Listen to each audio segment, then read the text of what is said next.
Alors, 1080 4K, ça c'est tout bon. Après, je peux shooter en 24, en 25, en 30, en 50, en 60, en 100, en 120, en 240, en 960 images par seconde. Ça fait un peu beaucoup de cadence, non? Allez, on va démêler ça.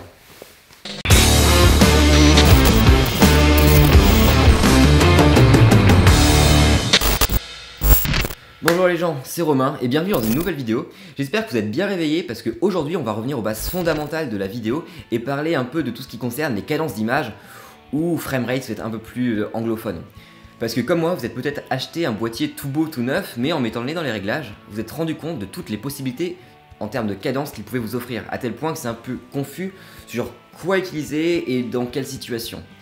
Et du coup, c'est ce qu'on va essayer de voir ensemble dans cette vidéo. Pour le côté historique du truc, c'est un gars du nom de Edward James Weybridge qui en 1876 a fait une petite expérience et placé des appareils photo le long d'un hippodrome. Il a défini que l'illusion du mouvement se basait entre 12 et 16 images par seconde. Après, il y a eu Edison un peu plus tard avec son kinetoscope qui lui disait que c'était 46, mais le cinéma moderne s'est établi à 24 images par seconde. Bon, après, je veux pas vous perdre, mais il y a des réalisateurs modernes comme Peter Jackson et la saga Le Hobbit qui lui dit que le 48 images par seconde, c'est ce qu'il y a de mieux en cinéma. C'est peut-être encore un peu confus, mais c'est histoire de mettre une petite base historique derrière tout ça. Donc pour les cadences, première étape, savoir dans quelle région vous êtes. Je m'explique, sur votre boîtier, vous avez deux réglages, un réglage NTSC et un réglage PAL. Si vous êtes sur le continent américain, là vous serez en NTSC, et vous parlerez de 24, ou plutôt 23 976, de 60 ou de 120 images par seconde. Si vous êtes sur le continent européen ou en France, vous parlerez de PAL ou SECAM. Et là alors, vous serez en 25, en 50 et en 100 images par seconde. C'est une question de réseau électrique, de scintillement de la lumière et de diffusion. Mais du coup, vu que vous êtes un public français, on va rester dans cette vidéo sur du 25, 50 et 100 images par seconde. La cadence à 25 images par seconde, c'est celle que vous allez le plus utiliser en vidéo. Pourquoi? Parce que c'est celle qui rend le mieux la vitesse réelle. Là par exemple, sur cette caméra, je filme en 25 images par seconde, et vous pouvez voir à ma main, il y a un certain flou de mouvement qui est plutôt naturel à l'œil. Et du coup, cette cadence, vous allez l'utiliser pour tout ce qui est séquence principale, là où il y aura l'action qui doit être à vitesse réelle, pour du dialogue, pour des interviews. Toutes ces choses-là, ça sera en 25 images par seconde, car ce sera la cadence, on va dire, la plus naturelle à l'œil. Après, vous pouvez shooter en 50 ou en 100 images par seconde. Là, c'est des cadences qui sont plus utilisées pour tout ce qui est plan d'illustration, plan de coupe, ou B-roll, comme disent les Anglais. Et c'est des cadences qui sont utilisées car elles permettent une plus grande fluidité dans le mouvement, une plus grande précision. Et aussi de ralentir le temps, faire des slow motion. Parce qu'en effet, quand on prend une seconde de rush à 50 images par seconde, et qu'on le place sur une timeline à 25 images par seconde, là on aura 2 fois plus d'images nécessaires. Donc on va pouvoir ralentir notre plan par 2. Pareil quand on a 100 images par seconde, 100 images par seconde, on le place sur une timeline à 25, là on a 4 fois plus d'images nécessaires, donc du coup, notre plan, on va pouvoir le rallonger par 4. Après, on peut aller beaucoup plus loin.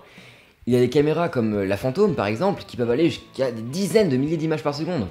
Là, je vous conseille d'aller voir les Américains de la chaîne Slow Mo Guys, qui font plein de vidéos avec cette caméra, et c'est super satisfaisant à regarder. Je vous laisse le lien en description. Ça, c'est un peu le côté mathématique du truc, mais ce qu'il y a à retenir, c'est qu'en 100 images par seconde, par exemple, on transforme un plan classique en quelque chose où on va ralentir l'action. Et du coup, en ralentissant l'action, ça va permettre d'amener un peu plus d'empathie pour le personnage, de ce qu'on veut montrer à l'écran. Ça permet aussi de stabiliser son plan. Parce que quand on filme à 100 images par seconde, il va être plus doux, plus smooth. Et c'est tout simplement plus beau, plus esthétique. Et ouais, on va pas se cacher, si la plupart des gens filment en 100 images par seconde, c'est parce que c'est carrément stylé à regarder.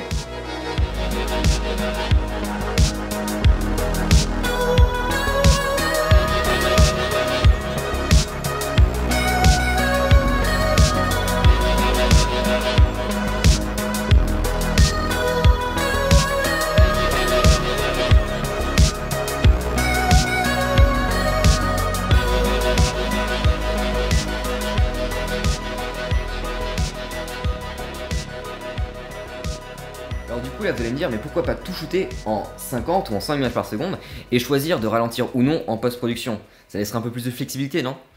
Eh ben pas tant que ça, pour deux raisons.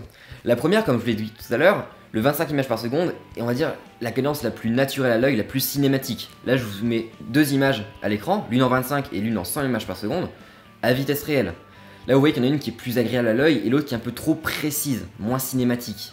La deuxième raison, je le cache pas, elle est un peu financière.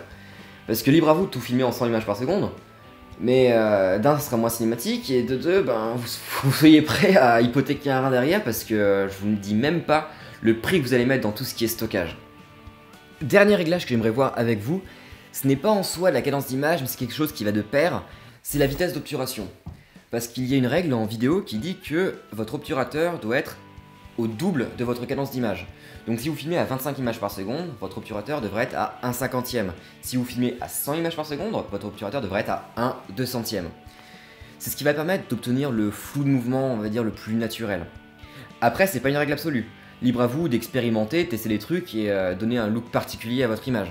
Voilà, c'est tout pour aujourd'hui. J'espère que je vous en aurai appris un peu plus sur l'utilisation des cadences d'image. Vous pouvez d'ailleurs mettre en commentaire vos propres réglages pour ces cadences. Et aussi n'hésitez pas, je mets mon Instagram ici, à m'identifier sur vos expérimentations. Maintenant, si la vidéo vous a plu, je vous laisse vous abonner. Et à moi de vous dire de sortir, choper votre caméra et c'est à vous de créer.